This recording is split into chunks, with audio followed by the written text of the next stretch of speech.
cry myself to sleep.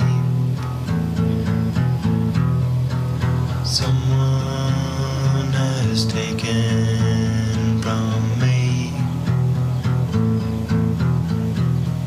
my one and only mommy.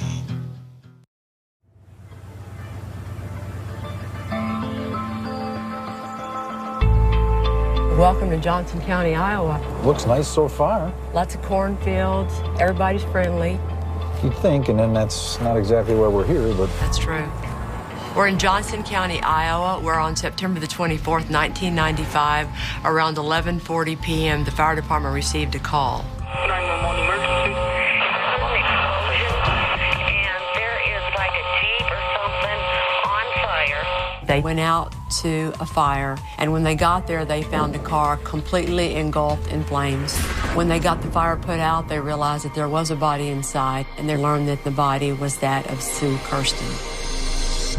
She's first found burnt pretty much to a crisp in that car. The people were going to think it was an accident and the car exploded. And then the autopsy comes back that she had blows to the head. Investigators discovered that what initially looked like a tragic accident had been staged, and Sue's death was no accident at all. Why would anybody want Sue dead? She's an artist, she's a simple person. And she was only 38 years old. Terrible. Sue was a talented artist and the mother of 2 teens and twin infant girls. By all accounts, she was loving, easygoing, and a friend to everyone who met her. Her death had a devastating effect on her family. Looks to me like the person who set the fire is trying to cover up the evidence. So there's some criminal sophistication here. A lot of arson cases go cold because the initial efforts to suppress the fire actually destroys the physical evidence. They're some of the hardest cases to investigate. But with a lot of hard work and a little luck, hopefully we'll be able to solve this case for the victim's family and catch the killer. Every dog has his day, killer. Look at you being optimistic on day one. Oh, How yeah, about you that? gotta be optimistic. God's on our side. I believe. It has been 16 years and still no answer. Police consider her killing a cold case. Years later, the case is still unsolved. There are so many cold cases out there just waiting to be solved. The crime scene ultimately tells the story of the murder. We want to bring justice to these victims.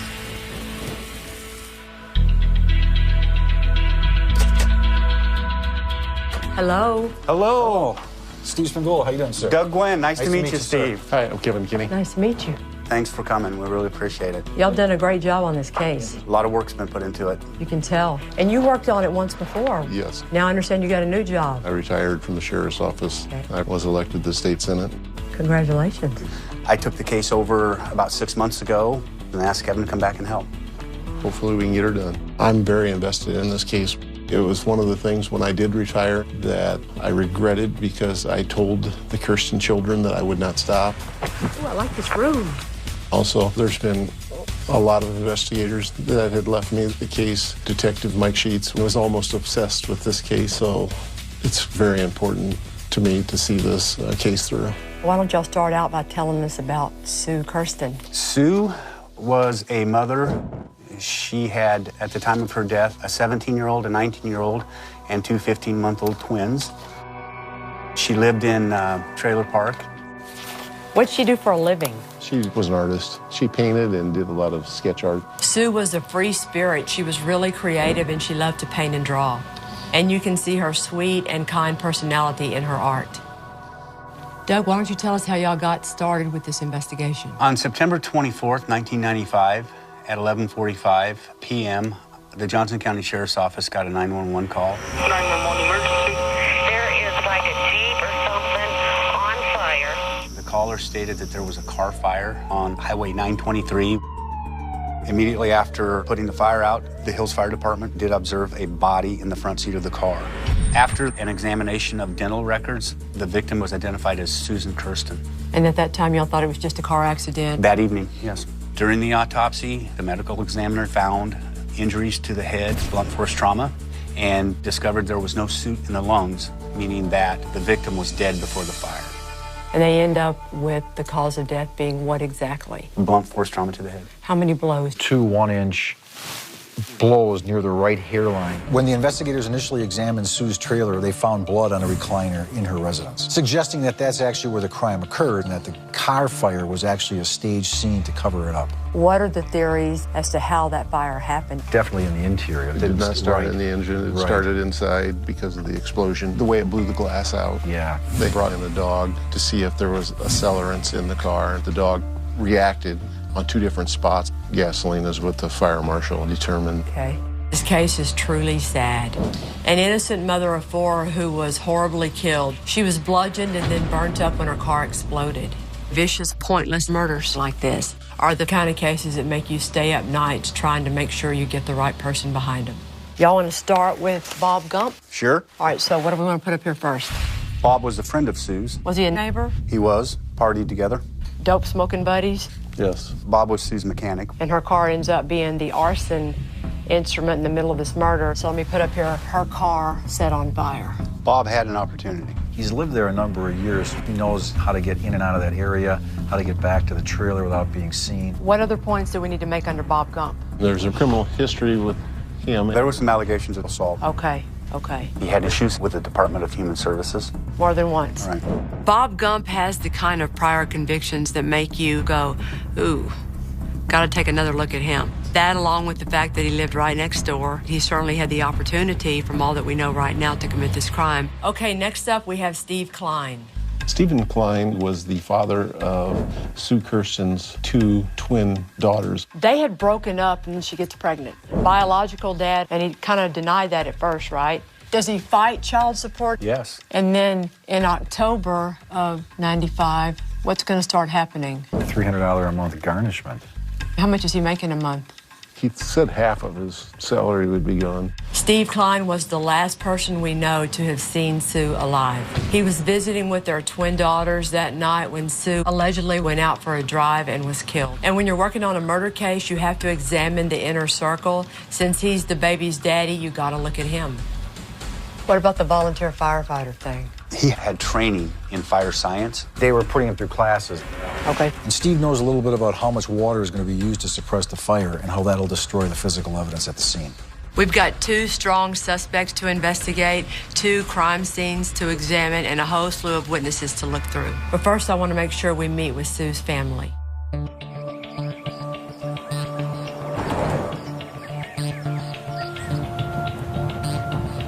How have they done all these years? Sandy was able to get married and have a family, and Jason also is married and has a family. He is a stay-at-home father. We're going to see Sue's older children, Sandra and Jason. Though they've tried to have contact with the twins who were raised by Steve Klein's family and who are now 21, so far they've not been successful. I think that Jason had a couple of bouts of depression himself. Probably has a lot more anger at what happened to him. Yeah, I'm one of the last of the deputies that worked at the sheriff's office when this crime occurred. And I'm within 3 years from retirement. Hi, Jason. Hi, Sandy. Hey, Doug. Hello. I would really like to see this case solved, charges filed, and the trial completed before I leave the sheriff's office, to be able to bring closure to the Kirsten family. I told you that we were going to look at your mother's case again, and today we got started.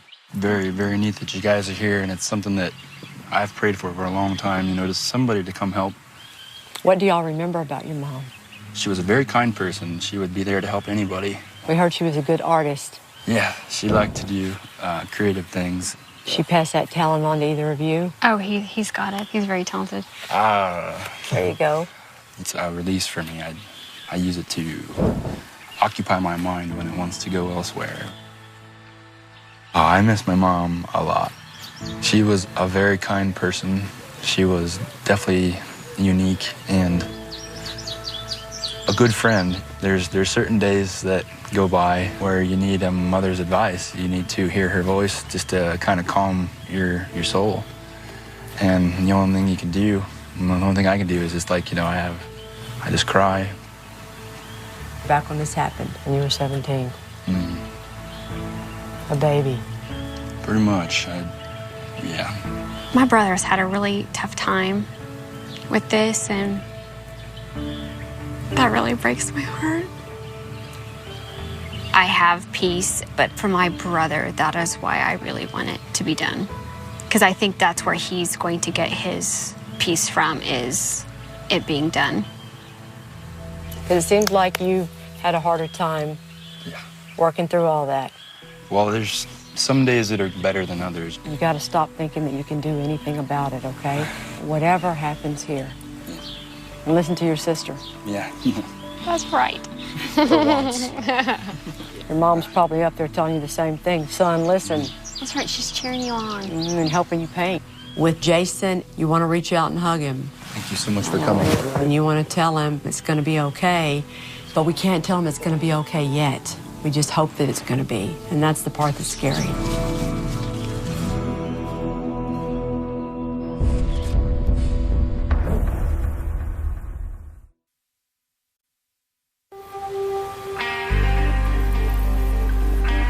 I think what she notices is Bob, common law husband, comes Hey, guys. Hey, Sunshine. How's it going? How you been? I'm great. How Welcome are you? Back in Iowa. Oh, my gosh. Cornfields, right? Yeah, your favorite.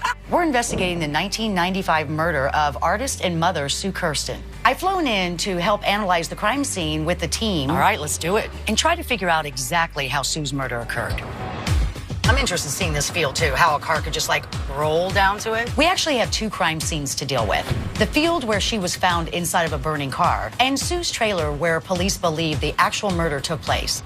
The trailer is about a half a mile away from where her car was found. An easy distance for someone to get from that car back to the trailer.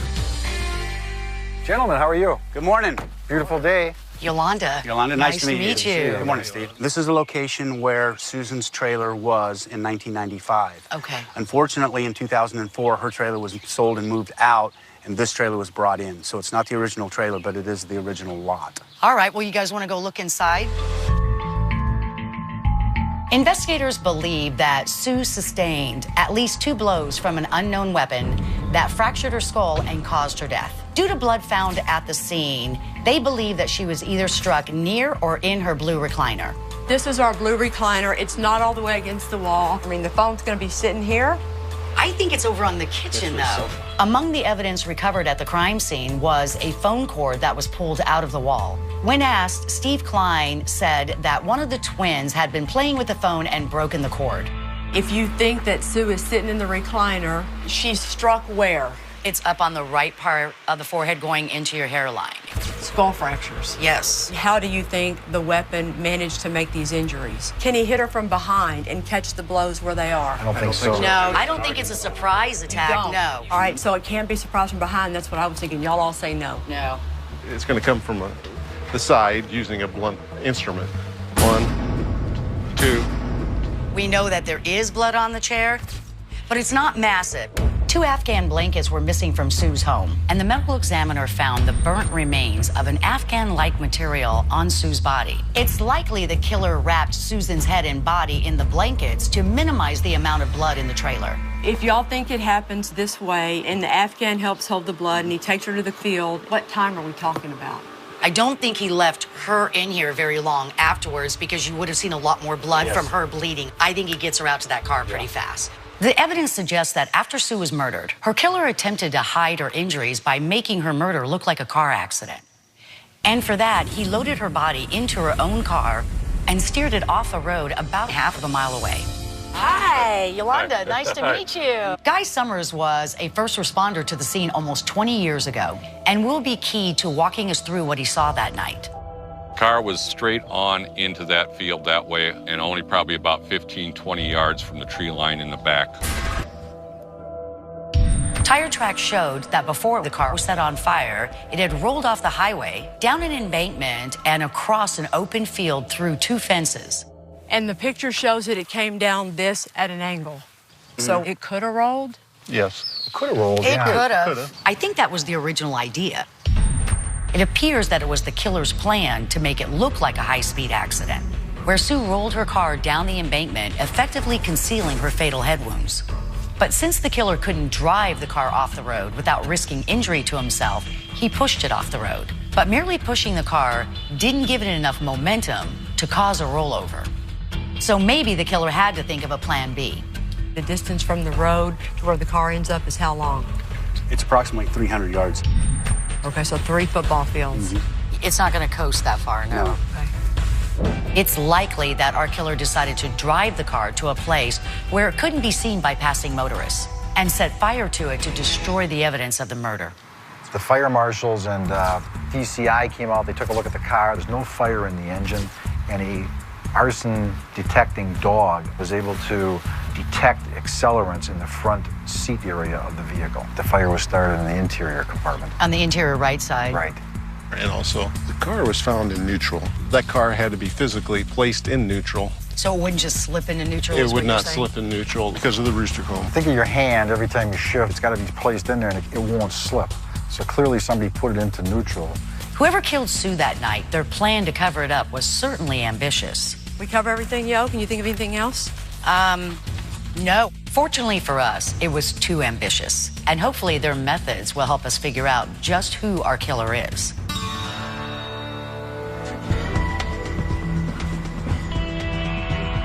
I'm glad that Yolanda joined us to help us wrap our heads around how Sue was killed. But now it's time to dive into all the potential witnesses in this case to try and learn more about our 2 suspects. Do you know Steve Klein? Well, I've had the misfortune of being associated with him, yeah. He said over my dead body, will she ever take these girls away from me, and I'll make sure that never happens. One thing that I would like you to make sure you look at is that Bob and Janet that lived across the street. You're talking about Bob Gump? I think it's Gump, yes. What do you know about Steve Klein? He seemed like a pretty nice guy, a little bit wiry, I mean, you know, a little hyper-like. I was abused off and on. His temper was very, very scary. Bob was a selfish, self-centered man who, if he didn't get what he wanted, he took revenge. Did you ever meet Steve Klein? Yes, I did. He told me he had been a fireman, talked about bodies burning up in cars. What brought that conversation on? I don't recall. All right, you have a good day, okay? You too. Goodbye. So far, it's still sounding like either Steve Klein or Bob Gump could have murdered Sue, so we need to keep digging.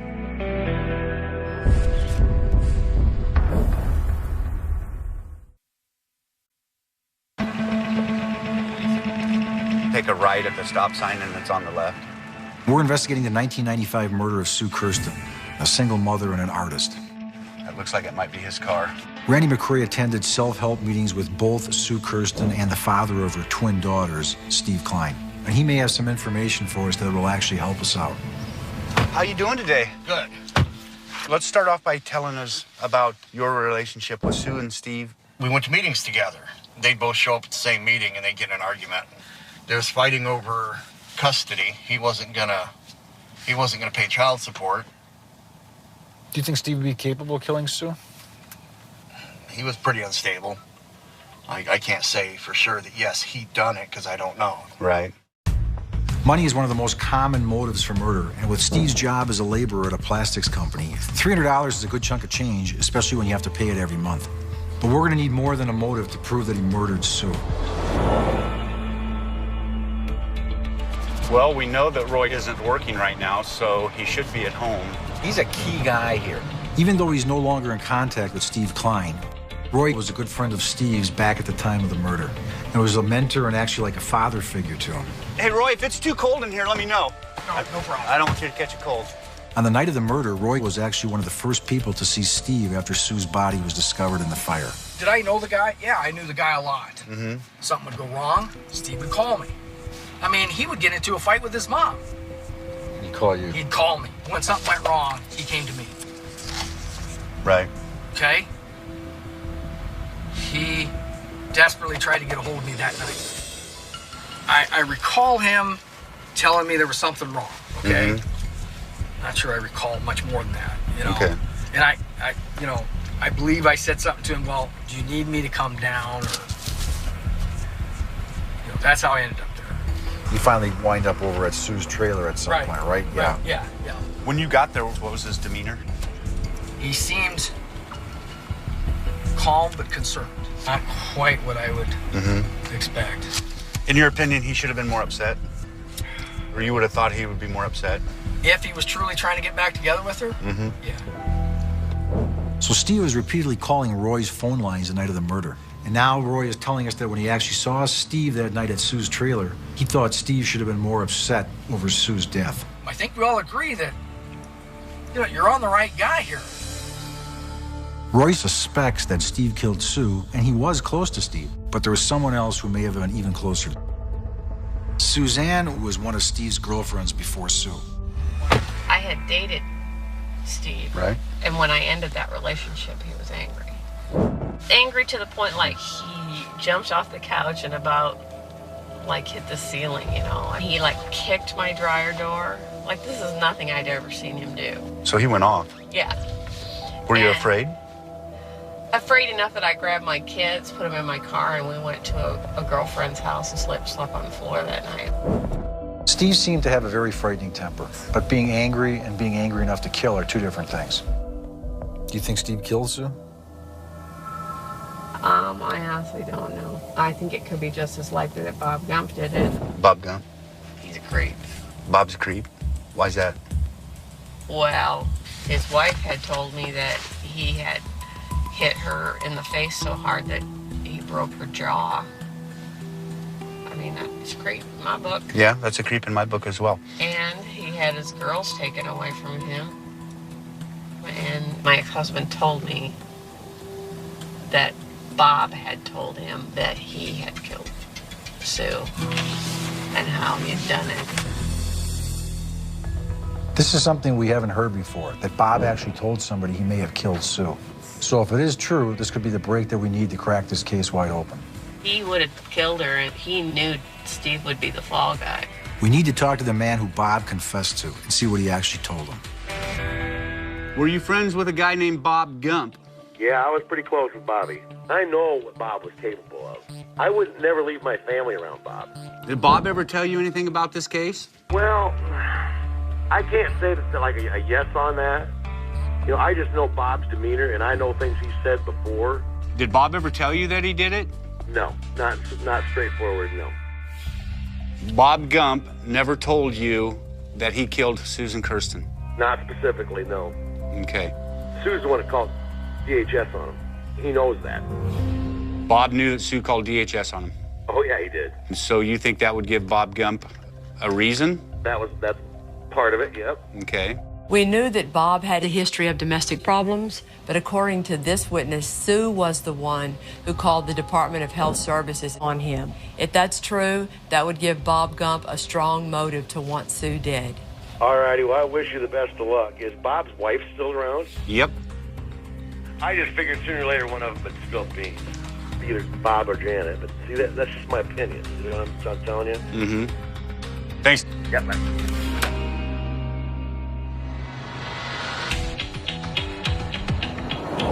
Well, Bob Gump here, he's a friend of Sue. Be interesting to see what his take of the whole thing is here.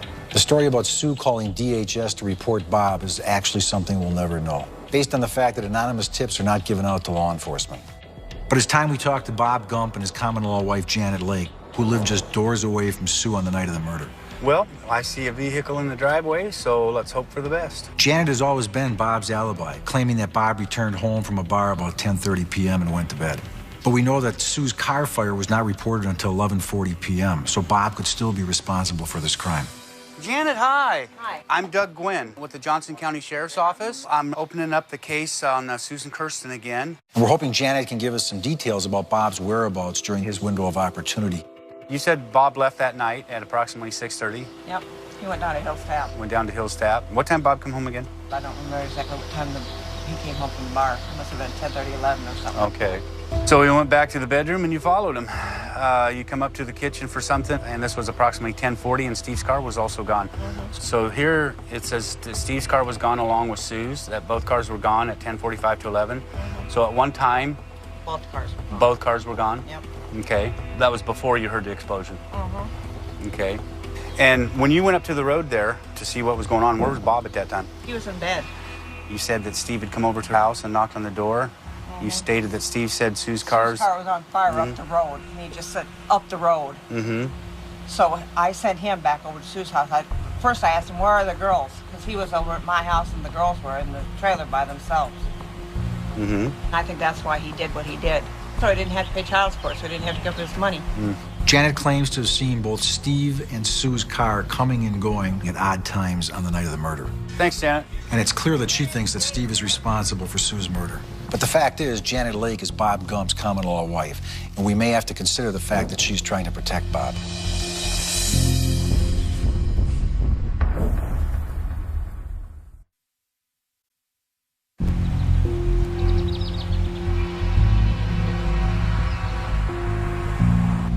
Bob Gump here. He's been in that trailer. He knows Sue. He knows her habits.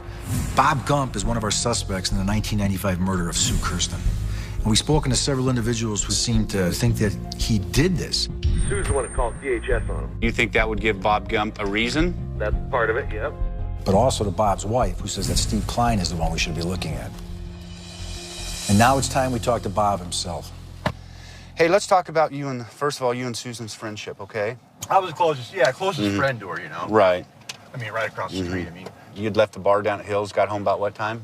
Sunday night? It wasn't that late. I'm thinking 10-ish or something. Okay. Steve came over to the trailer, you know, after he found out that Sue was in the car fire, and he came over and knocked on the door. You remember that? No, he didn't. I do not. I was already, I was passed out in the bed, dude. Right. I took it, I don't know, and I don't know nothing up till that point, unless it's secondhand information. Right. Because I came home from the tavern, I was really intoxicated. I'd taken my medicine right away. How long does it take for the medicine to take effect? If this medicine hits me, I got to be peeled off. I got to be in bed, or I'm not going to make it. Bob may not have all the answers from that night. Given the fact that this incident occurred almost 20 years ago, I'm not actually surprised. So, Bob, let me be real honest with you, okay? Did you kill Sue? Hell no. Why not? Because she's my friend. Who did? I don't know. Are you protecting Steve Klein? Hell no. That's kind of insulting, actually. Dude, let me tell you something, man. I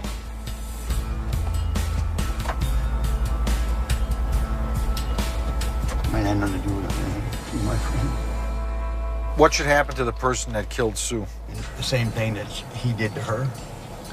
An eye for an eye. Bob might be telling the truth, and his story actually does match his wife's. Okay, thanks a lot. But he still had a potential motive and opportunity to kill Sue.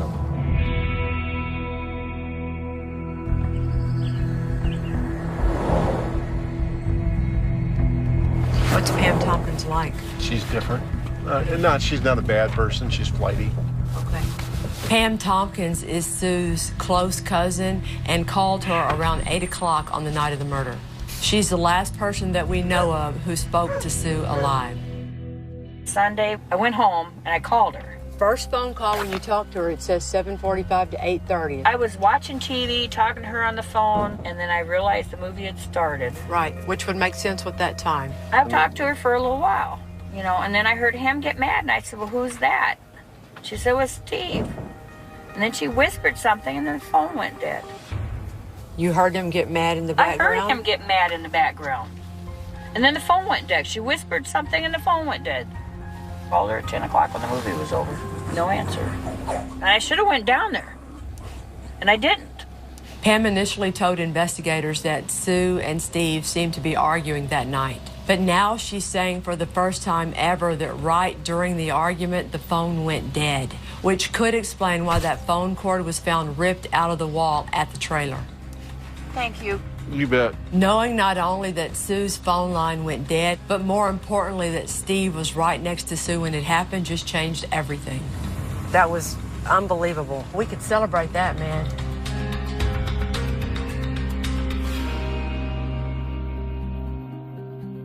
All right, so we have up here from 7 to 10:30, 11, what we think is going on with Bob Gump. Now we have a clearer idea because of what we found out. We learned in an interview with Pam Tompkins that the phone went dead at about 8:15. That was the last time that we know that someone talked to Sue. We know that Bob was at a bar from around 7 to 10:30 on the night Sue was murdered. And we believed that Sue was killed around the time of the 911 call, which was around 11:40 p.m. But now with what Pam Tompkins has told us, we believe that Sue was killed around 8:15 p.m. when her phone was suddenly cut off. And you combine that with the fact that Bob Gump was the one that was her friend who smoked dope with her, and his actions were cooperative, consistent. He never asked for a lawyer. Are all of y'all good with marking Bob Gump off of the suspect board? I think that Bob Gump had nothing to do with the death of Susan Kirsten. Take him off. Yes. Now, we can just worry about Steve Klein.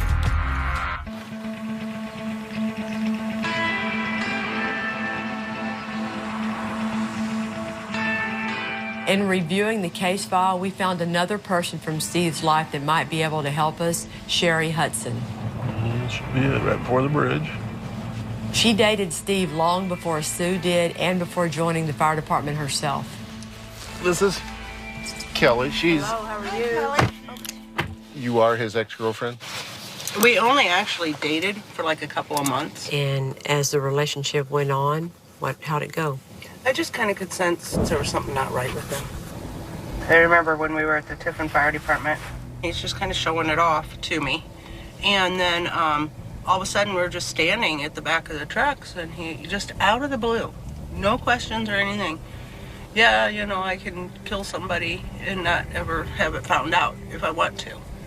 And he said something about like there was, and now, you know, I'd have to think about this a little bit, but right off the top of my head right this second, it was something about, hey, he would kill him, put him in a vehicle. There's some kind of chemical, I could never remember the name of that, but he said the name of it. Put it on the vehicle, make it look like an accident and burn up the vehicle and there would be no evidence left. Steve laid out a detailed plan of how to kill someone and cover it up with fire. This is great. And what'd you think when he said that? I just kind of thought, what an odd thing to say. You know, and I thought, is that what people you learn on the fire department? I didn't really know that was so odd until I joined the fire department. And then it's like, we don't learn that kind of stuff. They don't even talk about that. You're saving lives, not taking lives. If a suspect is stupid enough to tell people what a plan might be one day if he decides to murder somebody and try and cover it up, and then he does it the same way he's talked about it, I can't imagine a better way of leaving your DNA through your big mouth than saying what Steve said to Sherry Hudson. You okay if one day you have to tell all this in a courtroom? In front of him? Yes, ma'am. Mm-hmm. Just don't let him loose so he can hurt me.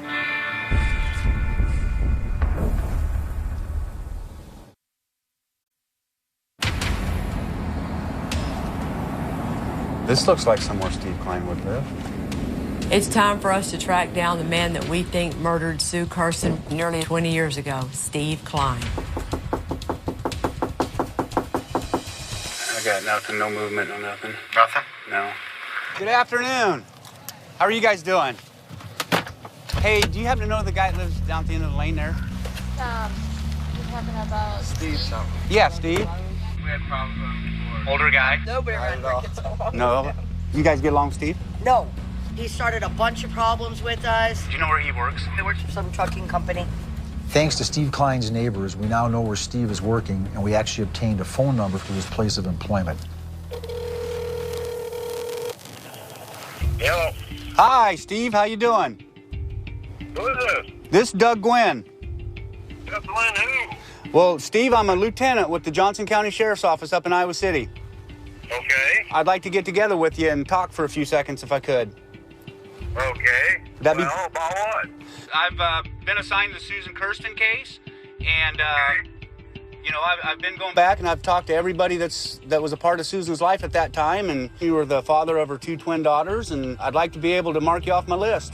Well, I don't know if that's a good idea, because it's just saying I don't think. I just have a couple questions I'd like to ask. You know, it won't take very long, and... Well, do you have a warrant or something? I do not, no. You know, it just sounds like to me like, yeah, I'm just not going to. Can I ask why? No, not really.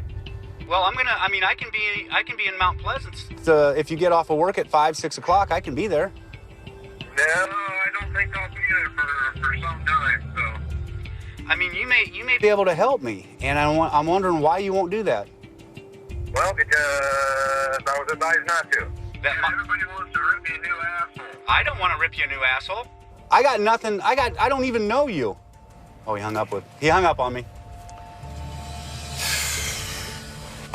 That couldn't have been any better. He's not stupid. He's not getting in the car. He's not talking. Now he ain't even coming home. Yeah. How's that going to look to a jury?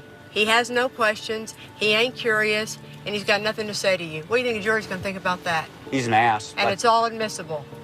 Okay? We're happy. Steve didn't want to talk, but sometimes that can be just as good because his indifferent responses tell us all we need to know.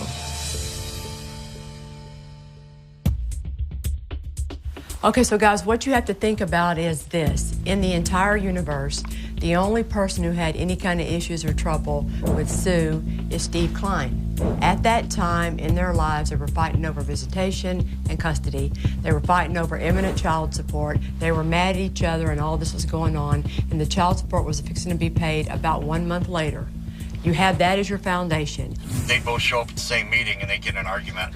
They was fighting over custody. He wasn't gonna pay child support.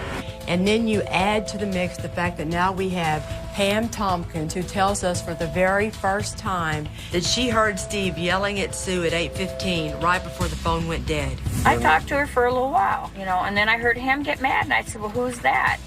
She said, it was Steve. And then she whispered something, and then the phone went dead. The phone goes dead because that's when she gets struck upside the head 2 times. And then y'all have Roy telling you that new evidence. When something went wrong, he came to me. He desperately tried to get a hold of me that night. When he called me that night, I knew something was wrong. And then finally, you talk about the fact that you have Sherry Hudson, years before this ever happens, who says to you and will testify in a courtroom that Steve told her, I know how to hide evidence as a firefighter. Would kill him, put him in a vehicle, put it on the vehicle, make it look like an accident and burn up the vehicle, and there would be no evidence left.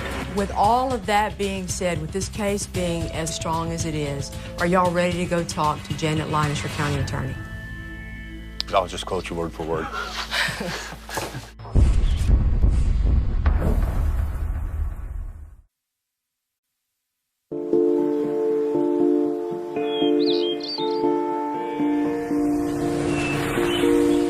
Y'all should be psyched. Yeah, it'll hit me here in a little bit. It'll hit you when you tell Jason. This week couldn't have gone any better. We couldn't have found better witnesses. The case fell together beautifully.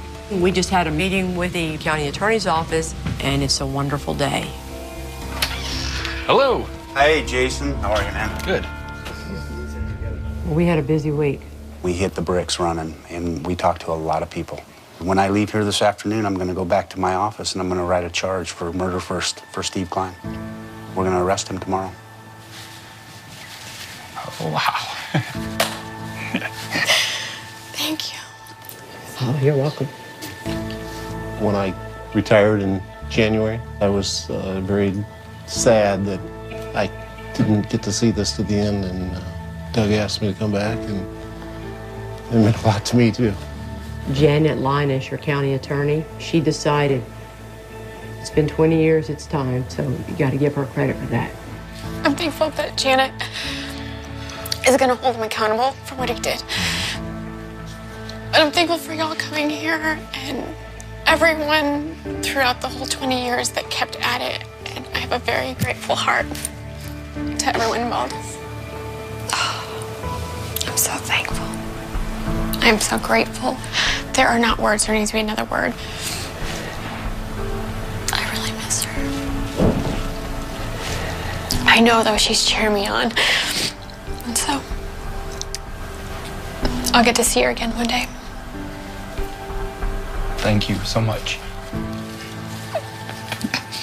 for everything. This is the beginning of the criminal justice system. And before this is over, it could take years. And you are not going to wait around for a hearing and a trial or a plea. You're going to start living your life today, right? Yeah, I do promise every one of you today that I will start living my life. It's a new beginning from here, for sure. Because your mom is looking down at you going, baby boy, listen to that lady.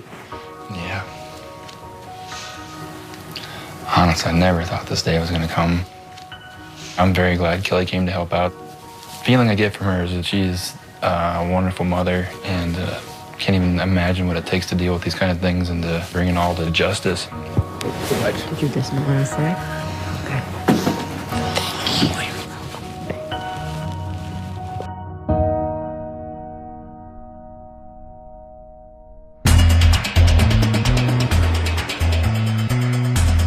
somebody by a truck. I don't know if that's him.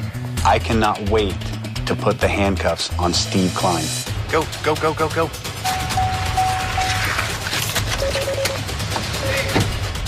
Steve, how you doing? You step right out here for me, okay? Steve, I'm here to tell you that you're under arrest for the murder of Susan Kirsten, okay? What I need you to do is turn around, put your hands behind your back. Doug and Kevin, oh my goodness, to never give up, to work this case so well and so hard for all these years, they deserve this, and it's about time it happened. Right over here. September 24th, 2015 will be the 20-year anniversary of Susan Kirsten's death.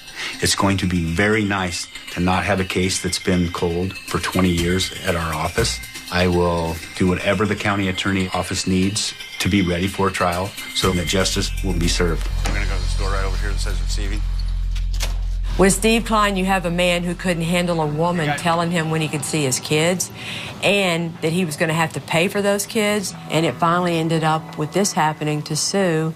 And men like that need to be sitting their asses behind bars.